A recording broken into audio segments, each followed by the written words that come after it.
Exploit tools. Metasploit, as we said, it's open source and free for now. It's been bought by Rapid7, but they've kept it free. Hopefully they will. Has an extensive library of exploits. Pretty much every exploit you can think of that's been found is in Metasploit.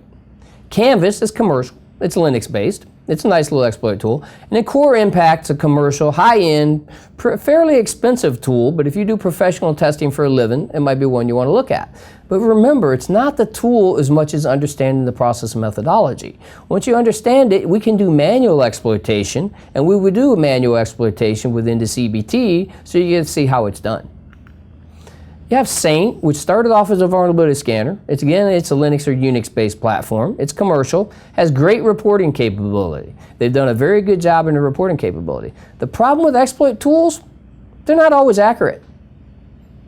And you have to have a working exploit. And they're not designed to penetrate defenses.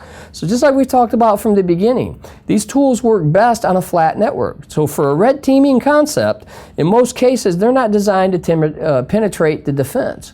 But in their defense, what they are designed for is to attack the services that are allowed. And all our perimeter configurations we encounter as a red team are almost always going to have services. They have to allow services because that's it. That's their website. That's how they do their revenue. That's how they do their business. That's our advantage from a red team concept. We can always attack these services. And that's our goal, to attack what we can get to get access to the system. Cover your tracks. Remove your logs. If you can't remove the logs on the system, we mangle them, make it corrupt. If we corrupt it, we can't remove it, at least it's corrupt, they can't read it. Modify the system monitors, place bogus data in their logs. Just put a bunch of noise or what we call garbage in their log files to make it harder to read. Because those of you out there, if you've actually done any log file analysis, you know it's hard enough to read what's there of importance, and if you put a bunch of noise in there, it's going to make it harder for the analyst to find it. Place data within user files to raise suspicions, or maybe frame the user. What about that?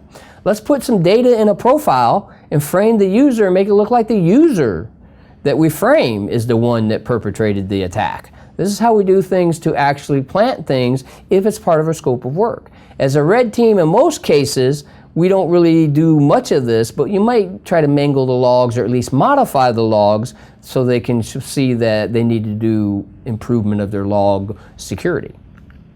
Evasion. It's rarely asked for in most cases. Red teaming, you might do some evasion. We know there's going to be defenses and detections pretty much always present. Access control lists, logging, firewalls, IDS, IPS, antivirus, content filtering. You name it, we've got it, defense systems, right? Lots and lots of products out there. The problem is, all these products, number one, have to be configured by a human. Humans can make mistakes and errors, so that gives us the leverage on that. Number two, it's a product. Being a product, it's software. All software will have vulnerabilities, so these devices and defenses can have vulnerabilities themselves. So a lot of times we end up attacking the vulnerability within the device or the software that's used in the monitoring because it has flaws or vulnerabilities in it too. Break, and we'll do a lab on the hacking methodology.